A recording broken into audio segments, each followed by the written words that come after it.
What's going on, warriors? Before we get into this video, let me ask you to do one thing. Can you give me a thumbs up if you're watching these videos so that you can get paid and you could give a damn about the entertainment value, right? I'm shooting this video at damn near midnight and now I'm all riled up, okay? Maybe it's because the VA is doing me wrong today. That's one of the things, I'm one of you guys. The VA's giving me shit and I'm not happy about it. But like I said, I'm filming this video damn near midnight and trying to see if I could entertain you guys, but that's not why I'm here. I'm here to get you guys paid. And the subject matter that I'm going to be talking about in this video, I'm going to call this part 2A. This has to do with the 4138 video that I just put out. And nothing gets me more riled up. I don't know, maybe I picked the wrong subject on this. Maybe it's because the damn VA wouldn't give me my medication. But I chose to choose an example of PTSD on what I'm writing about for this 4138. And it's got me riled up. One thing I want to say, if you're a Vietnam vet and you're watching this video about PTSD and the 4138, let me just say, get your ass over there and start talking to the VA about your PTSD. If you were in Vietnam and you were in the shit and you don't have a PTSD rating, then, man, that's what riles me up. I'm telling you right now. I worked with a veteran. He was in Vietnam, did 2 tours in Vietnam, in the shit both times, came back. By the time I talked to him, he had been back for 50 years. I damn near had to force the guy to file a claim for PTSD. What do you know? First try, 70%. 50 years of payment. At 70% is what this Vietnam vet missed. That riles me up. I got my own story when I got out. Again, Iraqi war vet. When I got out, damn VA gave me 30%. My dumbass was happy. Hey, 30%, I'll take it. When I went to work for a VSO, one of my VSO buddies said, man, they're doing you wrong. Let's file a claim for you. Bam, 70%. So, anyways, I'm going to jump right into part 2A. The 4138, we're going to be talking about giving you some examples of how a statement in support of claim should be written. So, my apologies, guys. Again, thumbs up if you're in it for the money and the benefits, and you could give a damn about the entertainment value, right? I'm not going to spend all kinds of time doing, video editing. I'm not a video editor, what have you, whatever. I'm here to give you the information, get you paid. Let me get a thumbs up if you agree. All right, guys, I'm going to jump right into it. I'm going to show you an example of what PTSD statement in support of claim should look like, right? What I usually get, a bad example and a really good example, okay? I'm not sure if you'll be able to see it on screen. I've been working on it all day trying to figure this thing out. Like I said, I'm not a video editor, so I'm going to try to get it on a 4138, what a bad example looks like. I'm going to try to get it on the form, the 4138, what a good example will look like. If you can see it on screen, I hope that works out. If you can't, just put a comment in the comments. Let me know what you're thinking. I'll try to make it as visible as possible. But again, struggling with that. So I was able to figure out this AI stuff, try to get an AI character to read part of it. So hopefully if I can get this crap figured out, I'm going to have an AI robot or whatever reading part of this 4138 statement in support of claims. So my apologies to you guys. Just, my ideas as far as PTSD, either you have it or you don't, right? So I don't really agree with the VA on, hey, you got PTSD. 20%, right? Look, today it might be 20%. Tomorrow it might be 3,000%, okay? So if I have PTSD, I got PTSD. Today, tomorrow, next week, 100%. But that's not the way it works. But 70 is good enough. I'll take 70. Hopefully we can get most of you guys to 70.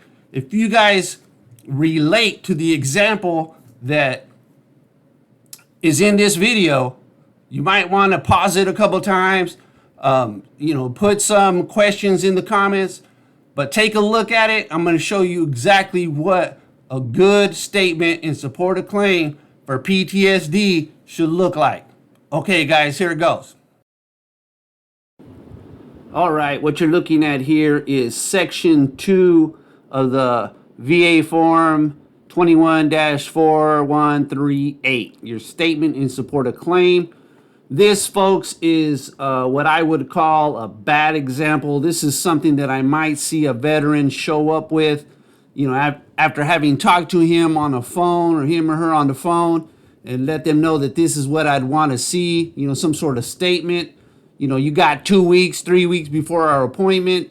Could you please write something down for yourself, explaining what happened and why you believe PTSD should be service connected. Again, you got 3 weeks to write this, and this is what's a veteran might show up with. So I'm gonna try to get my AI assistant here to read this for you in case you can't see it, and I will be talking about it a little bit after we hear it from the AI. All right, here you go, folks. To whom it may concern, I am writing to state that I have PTSD from my time in the Marines. My deployment to Afghanistan really messed me up. I saw a lot of horrible things and lost friends. It's not fair that I have to deal with this. Ever since I got out, I'm angry all the time and I can't sleep. My wife is tired of dealing with me. I can't hold a job because I can't stand being around people. The VA needs to do the right thing and approve my claim. This whole system is a nightmare. I deserve this. Respectfully. Okay, well, that was my AI, whatever. And it sounded a little bit, I don't know. But anyway, let's talk about why I think this is a bad example of a statement in support of claim. So, this statement, although you get a general idea, doesn't really give you any specific events, right? It's not descriptive enough. There's no dates. There's no details about, I saw a lot of horrible things. Yeah, what? Everybody sees a lot of horrible things, and your opinion of what horrible is and the rater's opinion of what horrible is might be totally different. So horrible things, like I said, it could be subjective. So lost friends, yeah, we want to maybe a little bit elaborate on that. The idea that it's not fair, I'll tell you right now, the VA, any rater out there, I don't know. Maybe there's a few, but many of them, in my opinion, don't give a damn about fairness. All they want to know is the facts and, fairness or not, how you feel about it. Not fair that you have to deal with it. Hey, join the club. There's all kinds of veterans out there that got to deal with this stuff. So, let's see what else we got here. Since I got out, I'm angry all the time. I can't sleep. Okay. My wife is tired of dealing with me. She might be tired of dealing with you regardless if you have PTSD or not. So, you can't hold the job. Maybe maybe you're freaking just a bum or something. None of this really is very clear. So, why can't you hold the job? The PTSD, how's it affecting you? So, the VA needs to do the right thing and approve my claim. Again, they don't really care about doing the right thing or approving your claim unless there is evidence to prove that that you are rated for PTSD and that it is service connected. The idea that this system is a nightmare and that you deserve it, throw that crap out the window. I'm telling you, the whole idea, this whole system is a nightmare.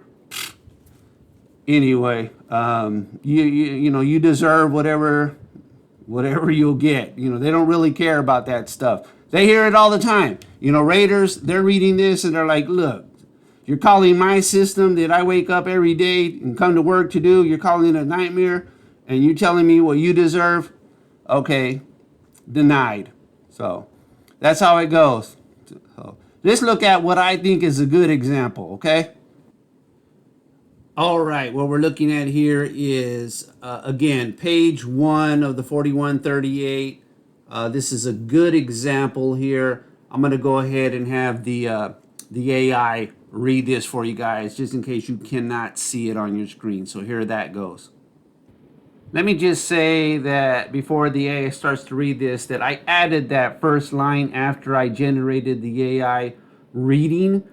This is very important. You definitely want to put in this statement like this, just so that the raider knows as soon as they start to look at this section and read your thing, what it is you believe you want them to know. You want to put that in the first sentence. Address you're the veteran, that you believe your PTSD is directly connected to your time in service. So here goes the AI. My PTSD is a direct result of my combat deployment to Helmand Province, Afghanistan, from March 2010 to October 2010. I served as a rifleman, 0311, with 1st Battalion, 5th Marines. During this deployment, I experienced several traumatic events, including on or about June 15, 2010. My squad was on a foot patrol in the Sangin district when our point man, LCPL Smith, was killed by an IED. I was approximately 15 meters behind him and witnessed the entire event. I helped carry his remains to the Casavac helicopter. July-September 2010. I was involved in near-daily firefights at our patrol base, FOB Geronimo. I was often assigned to a rooftop machine gun position and was responsible for returning fire on enemy positions. On or about August 22, 2010, a VBIED, vehicle-borne IED, detonated at the main gate of our FOB. I was not physically injured, but I was knocked off my feet by the blast and saw the aftermath, including wounded and killed Afghan civilians and U.S. service members. 2. Progression of symptoms. Since these events, I have not been the same. While still on active duty, I started having trouble sleeping and became much more irritable. I was told to suck it up. After my EAS in March 2012, the symptoms got worse. The nightmares about the IED attack on LCPL Smith started about 6 months after I got home. I began avoiding crowds and loud noises because they would cause me to become intensely anxious and start sweating. Okay, page 2 of the 4138. Here we go. 3. Current impact on my daily life. My PTSD symptoms affect every part of my life today. Hypervigilance. I cannot go to a grocery store or restaurant without scanning everyone for threats. I cannot sit with my back to a door. I am constantly checking locks on my windows and doors at home. Sleep disturbance.